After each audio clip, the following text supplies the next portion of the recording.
Alex, well batted. What are the emotions like to get over the line after that one?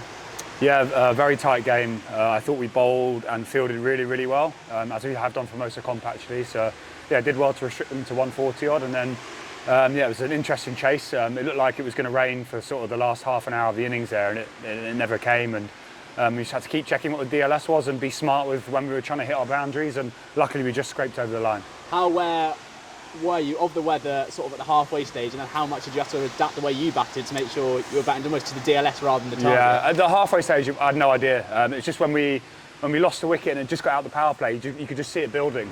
So I asked the question, when's it coming? And to be fair, the timekeepers were unbelievable. I think Pete Moores was in charge of timing, and he said 8 o'clock on the dot, it's going to rain. So we just tried to plan a chase around the DLS.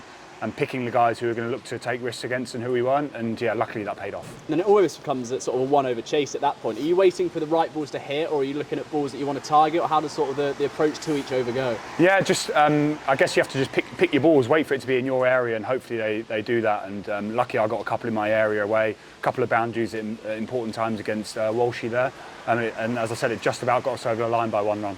And a word on the bowling performance actually, because consistently it's been pretty impressive. So to sort of back that up with the bat is yeah, an all-round performance, I guess. Definitely, yeah. As I said at the start, the bowlers have been pretty good for most of the year, and I thought our plans were really good. We bowled wide when we needed to bowl wide, and we bowled into the pitch when we needed to. So I thought they were very clear and decisive with the plans and executed them well. I feel like this can give you a bit of momentum now. Definitely, yeah. I think that's a word that's thrown around so much in T20, but it's thrown around for a reason. It can often be the case.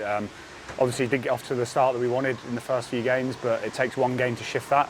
A really tight one-run win, and suddenly your tournament can be off and running, and hopefully that's the case. And on a similar vein, I suppose, obviously you've got a couple of games left here, but how much belief is there in the group, I guess, that actually if you start winning 5-6 games now in what's left, that you can go all the way and you've got what it takes? 100%. Played in a lot of franchise teams where you've got off to poor starts, and it's easy to let yourself get down and start questioning things, but the group's not been like that. Everyone's been really positive. Everyone's been working really hard behind the scenes, and there's a lot of talent in this group now. And hopefully that that little win to get us going can be the momentum shift in the tournament. I think the year Essex won it, they'd lost their first 5 games or something like that, very similar. So they went on to win the competition. So we have to have the belief.